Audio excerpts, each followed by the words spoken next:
The body count stood at 11. Nobody at way station Korvac seemed to care. Maris Provan cared. He cared the way a man cares about a splinter he can't quite reach.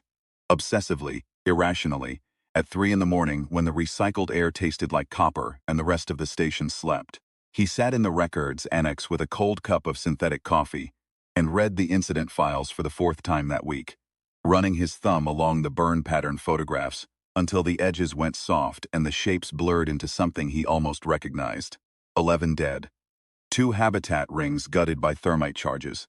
The kind of charges you didn't find in a Veldath dock worker's personal locker unless someone had put them there. He lit a cigarette, his third, his ration for the day, already spent by 0430, and blew the smoke toward the ceiling scrubbers. Outside the narrow viewport, the Veldath freighters moved on their programmed approach vectors, slow and massive and lit from beneath by the station's docking arrays. They looked, he thought, like dark mountains that had learned to drift. The case had belonged to investigator Rocha before her emergency medical leave. It would belong to Provan now, at least until someone noticed he'd taken it. He opened the first interview transcript and started reading. Commander Yelt Fasova found him at 0730, which was earlier than usual for a man who held his authority like a ceremonial sword. Carefully, at arm's length, worried about the edge. Provan.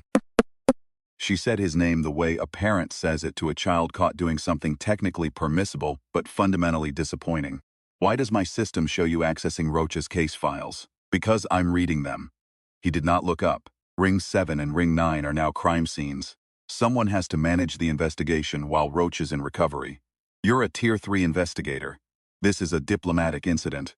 It's above your tier. Rocha is a Tier 4 and she was running it alone. Fasova's jaw tightened. She was a compact woman, dark-haired, with the slightly too careful posture of someone who'd survived 3 budget reviews.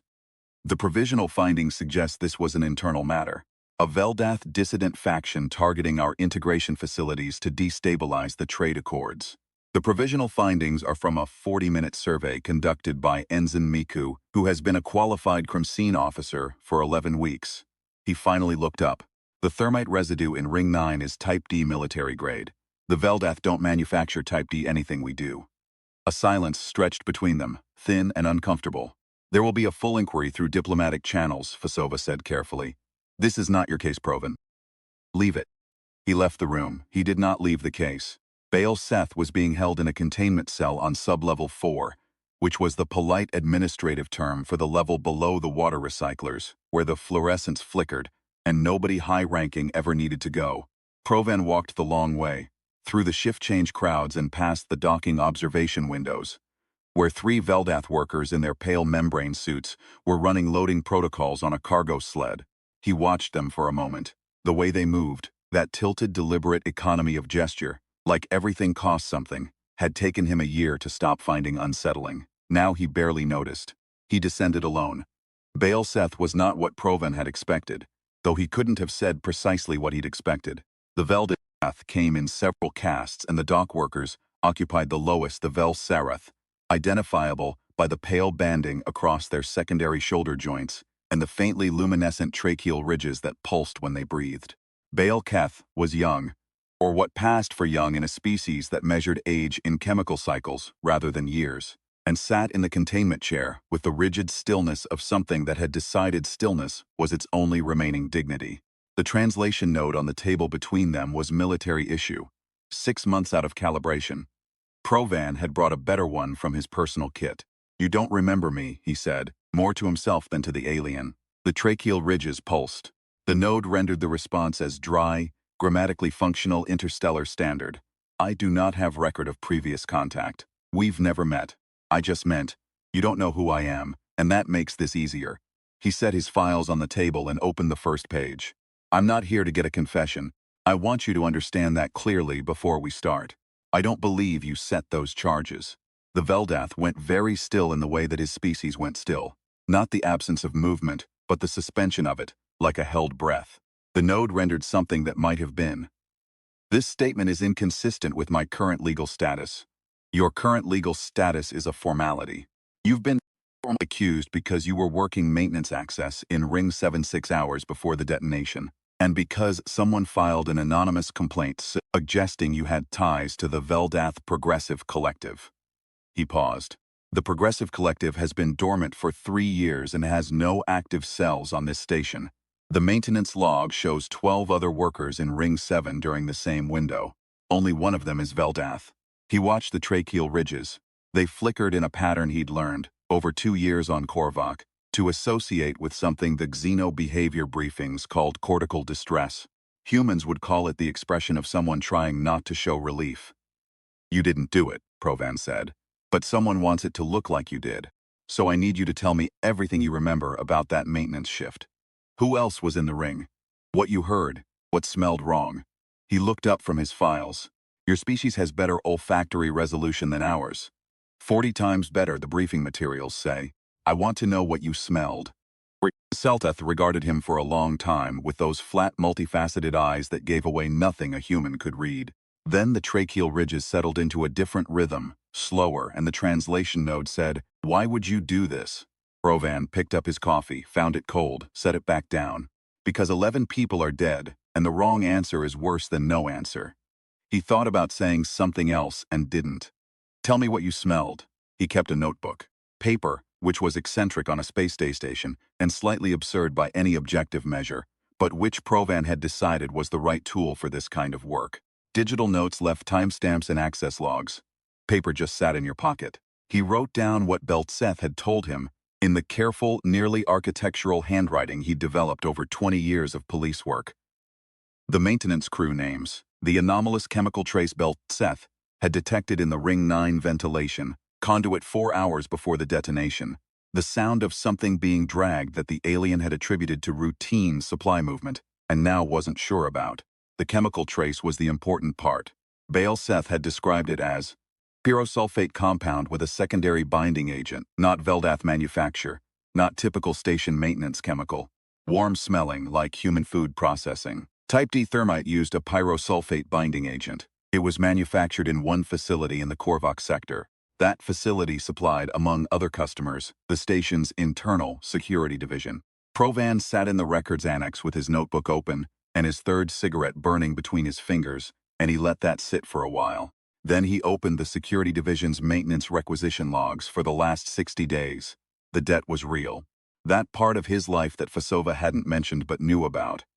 He could tell from the careful way she never mentioned it. Was real and had been real for 3 years.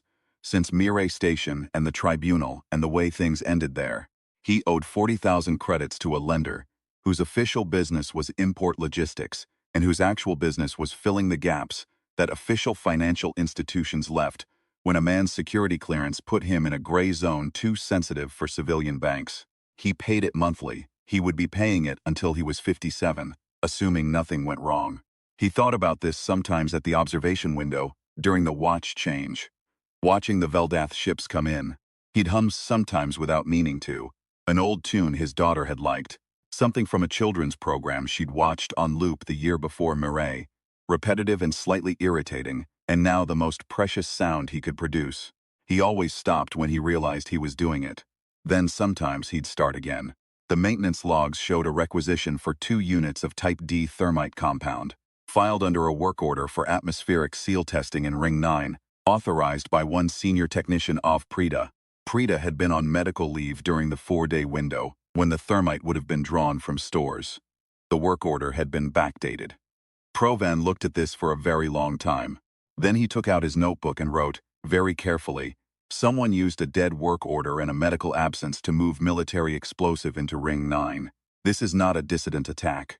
This is a frame." He underlined the last word twice. The Veldath as a species had not trusted humanity on first contact and had been slow to revise that assessment. This was, the diplomatic briefings explained, a cultural artifact of their historical experience with what they called the Velmarin, which translated approximately as those who explain the theft after taking. In Veldath cosmology, the most dangerous entity in any negotiation was the one who came with a smile and left with your resources, and who constructed afterward a narrative in which this had been fair, even beneficial. The trade accords with Waystation Korvac were 3 years old. They were fragile. They rested on the willingness of both species to believe that the other was negotiating in good faith, and on the slightly shaky assumption that neither side's bad actors would do anything catastrophic before the accords reached full ratification. Provan had been on Korvac when the accords were signed. He remembered the ceremony, the Veldath delegation standing on the docking platform, their full Femfrone seal suits, breathing their own atmosphere through the port filters. And one of them had extended a secondary arm toward the human delegation in a gesture their cultural attaché had described as approximately equivalent to an open hand. Commander Fasova had shaken it. The photo had gone out on every feed from here to Earth. He thought about that photo now as he walked the Ring 9 access corridor, his breath-making vapor in the cold, and stopped at the section of bulkhead that the forensics team had marked and moved on from. The scorch marks were symmetrical. That was the thing that had bothered him in the photographs, and bothered him more now, standing in front of them. A thermite charge placed by someone unfamiliar with structural engineering would produce an asymmetrical detonation. You placed it, you ran. The heat distributed according to proximity and airflow. These marks suggested the charges had been placed at calculated intervals by someone who knew exactly how the ring's atmosphere would carry the heat. Someone with structural engineering training. The Veldath dock workers who cycled through Ring 9 were certified for cargo handling. They had no structural engineering credentials on file. Provan took out his notebook and wrote, Velserat dock certification does not include structural engineering. The placement pattern requires it. Rule out Veldath operative. He stood in the burned corridor for another 10 minutes, reading the scorch marks like a text in a language he was just learning to parse. Then he turned and walked back toward the station core. His supervisor Fasova called him into her office on a Thursday, which she preferred for difficult conversations because Thursday was the day the diplomacy liaison was off station and the senior staff meeting wasn't until Friday, and there were fewer witnesses to anything uncomfortable. I've received a formal communication from the Veldath trade delegation, she said. She had the communication open on her desk display, turned so he couldn't read it. They've requested that Baal Seth be returned to their custody pending the completion of their own internal review. Their internal review of what? He's a dock worker. He's not Veldath military or diplomatic personnel. Veldath treaty law doesn't cover his extradition. The delegation disagrees. She looked tired. There's significant political pressure, Provan. The Progressive Collective hasn't claimed responsibility for the bombing, which means the narrative is unstable. If Baal Seth remains in our custody and we can't produce a conviction, it creates a vacuum that the hardline faction in the Veldath parliament will use. They've been looking for an excuse to pull the delegation entirely. So we convict an innocent alien to preserve the political optics of a trade agreement. I'm not saying that. What are you saying, Commander? Fasova pressed her lips together. I'm saying that this investigation has a timeline, and that timeline is not under your control. That's all. He left her office with the same unhurried walk he'd used for 20 years, the walk that said, I heard you. I'm not running, I'm not panicking, I will do what I was going to do anyway. He walked to the records annex and he sat down and he opened the Security Division's personnel files. The name surfaced on the second day of deeper searching. Technician Rael Chirila. Structural Engineering Certification from the Korvac Technical Institute. Assigned to Ring Maintenance, 0600 rotation. On duty during the 48 hours prior to the bombing. Off station as of 40 hours after. Off station on a commercial transit to the Veldath neutral zone. Provan put his pen down and sat very still. Then he took out his notebook and wrote, Not a dissident attack. Not a Veldath operation. A human agent created the conditions for a bombing that looked Veldath. The goal was to destabilize the Accords. Rael Chirila planted the charges. Someone authorized Chirila's transit out. Someone at command level knew. He looked at what he'd written for a long time. Then, Ella people died to give someone a reason to end the trade talks. The fluorescent above him flickered twice and stabilized. The recycled air hummed through the overhead vent. Somewhere down the corridor a door closed with the particular hollow clang of Sublevel 4's older seals. And then it was quiet. Provan sat in the quiet for a moment, and then almost without thinking he began to hum. That old tune, his daughter's tune, the repetitive silly thing with the climbing melody in the bridge. He got 4 bars in before he realized he was doing it. He stopped. He looked at his notebook. He started humming again quietly and picked up his pen. Getting access to the Security Division's comm logs required a Tier 4 clearance, which Provan didn't have and couldn't obtain through official channels without Fasova finding out. He had 3 options. Wait for Fasova to authorize access she'd never authorize. Find a colleague willing to use their clearance on his behalf. or use the admin credentials he'd quietly kept from his Mirai posting, which technically didn't exist and definitely hadn't been deprovisioned during the chaos of the tribunal. He used the Mirai credentials. The credit debt had been, in some ways, a more honest price to pay for what happened at Mirai than the official consequences. The official consequences had been a rank reduction and a lateral transfer. The actual consequences had been the kind of knowledge that sat behind your eyes and changed the color of everything you looked at. He ran the comlog search at 0230 on a Tuesday, when the night rotation was lightest and the records annex was empty. He queried for all communications between the security division and any Veldath neutral zone contact in the 60 days before the bombing. He expected nothing. He found 4 encrypted packets routed through a commercial relay under a logistics company letterhead. The logistics company was the same one that held his debt. He sat with that for a moment. The 2 facts sat in his mind like 2 stones in a box. Separate, heavy, not obviously connected until you tilted the box and heard them knock together. Then he looked more carefully at the owner of record for the logistics company and found a name he recognized from the Korvac senior staff manifest. Deputy Administrator Misu Makari, who was responsible for treaty implementation and who had been, for 3 years, Fasova's liaison to the Veldath trade delegation. Makari had been facilitating communications between someone in security and the Veldath neutral zone. Someone in security had processed Chirilla's off-station transit, and Chirilla, who had planted the charges, had received his structural certification from the same institute that trained Makari's entire former staff cohort. Provan wrote it all down in his notebook in his careful handwriting. Then he photographed each page on his personal comm and transmitted the images to a server account he maintained off-station, encrypted under a passphrase only he knew. Then he sat back and let himself understand what he was looking at. The bombing had not been a Veldath attack. It had been a human operation, designed to look like a Veldath attack, executed with enough technical precision to pass casual scrutiny, designed to end the trade accords and give the hardline faction in both governments what they wanted. A return to hostility to the cold distance that made certain kinds of commerce and certain kinds of power possible.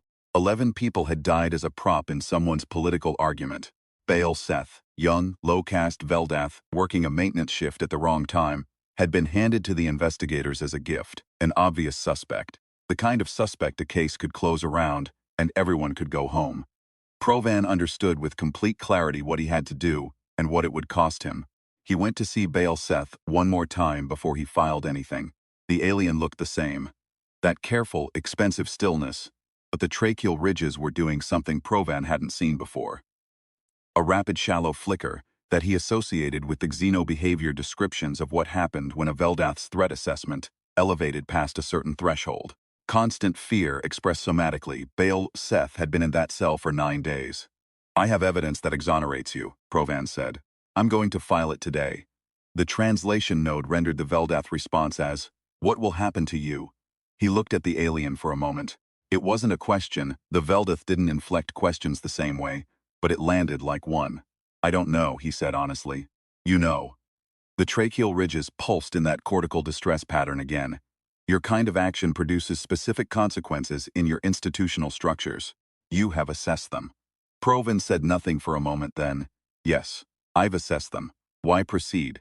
He thought about how to answer this in a way that would translate. He thought about 11 people, and a burned corridor, and a backdated work order. He thought about Mirai, and the version of himself that had looked the other way once, for reasons that had seemed reasonable at the time, and had been reasonable, in a narrow, careful way, and had still cost him more than he'd known he was spending. "Because the next time someone needs an obvious suspect," he said finally, "they'll know it worked." Seth was quiet for a long time. The tracheal ridges slowed. "Then your species has a concept. The xenocultural materials describe it, translated approximately as, the individual who stands in the space between the harm and the harmed. I know the concept, yes. I did not believe your species practiced it in institutional contexts." Provan almost smiled. "We do it badly and inconsistently." He picked up his notebook. "But we do it." He filed the evidence package at 0900 on a Wednesday, through the interagency secure channel that bypassed the Korvac command structure and went directly to the Sector Investigative Authority. He included the comlog extraction, the work order documentation, Baal Seth's olfactory testimony, the forensic analysis of the scorch pattern geometry, and a clean, 3-page summary that laid out the chain from Chirila to Makary in language a diplomatic tribunal could follow. He sent a simultaneous copy to the Veldath Trade Delegation's secure channel, addressed to the cultural attaché who had briefed him on the open-hand gesture 3 years ago. Then he sat back and waited. Fasova came in 40 minutes later, which was faster than he'd expected. She stood in the doorway of the records annex and looked at him with an expression that wasn't quite anger and wasn't quite something else. "You understood what you were doing," she said. "Yes, Makary has political connections that go above the sector authority. I know. This could take years to resolve. They'll try to make it about you, about Mireille, about the debt, about the credentials you used to access the comm logs. I know that too." She was quiet for a moment. "Then, why didn't you come to me first?" He looked at her. It was a genuine question, and it deserved a genuine answer. "Because I didn't know how much you knew," he said. Something moved across her face, hurt, briefly, and then something harder and more considered. "I didn't know," she said quietly. "I believe you." He looked back at his desk.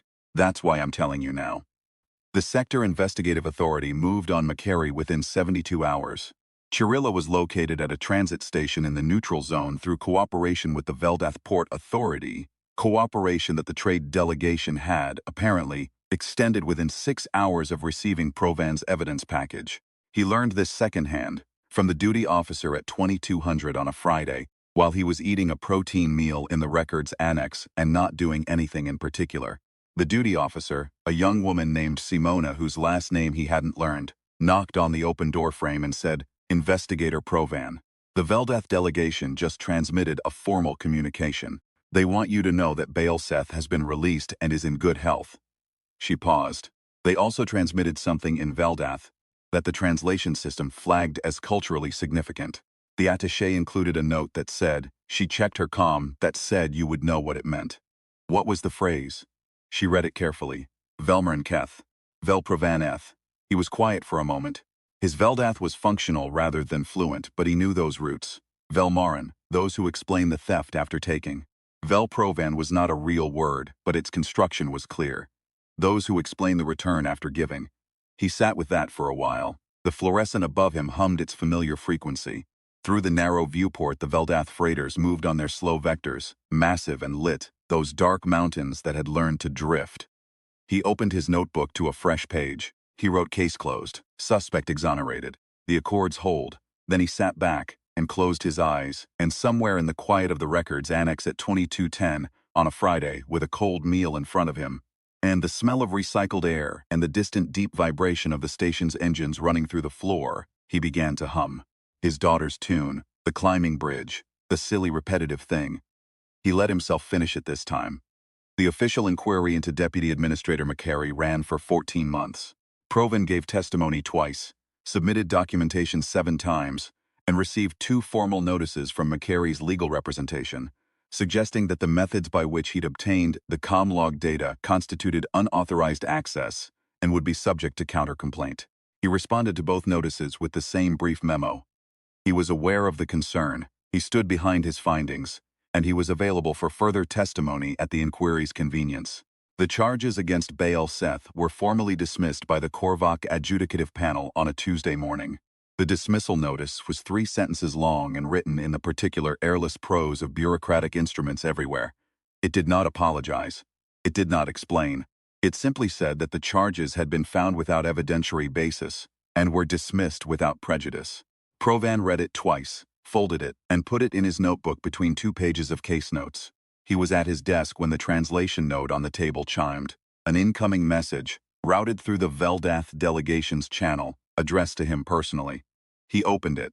It was in Veldath script, which he couldn't read, but the cultural attaché had appended a translation. To Investigator Provan, Tier 3, Waystation Korvac Station Security, Baal-Seth, Vel-Sereth Dockworker, Cycle 340, sends the following. In our understanding, there is a concept for the space a thing leaves when it is returned to its right place after being taken. It is not the thing itself, and it is not the absence before the thing arrived. It is the shape that was always waiting. I did not know your species understood this space. I understand now that some of you do. Provan read it twice. Then he looked out the narrow viewport at the ships coming in on their approach vectors, those patient lights moving through the dark. He picked up his pen. He wrote, slowly and carefully, in his notebook. Some of us do outside. The station turned on its axis the way it always had, and the stars moved in their slow arcs, and the Veldeth freighters came in out of the black one by one, bearing cargo, bearing their people, bearing whatever fragile understanding two species had managed to build across the distance between their kinds. The fluorescent hummed, the air recyclers breathed, Provan worked.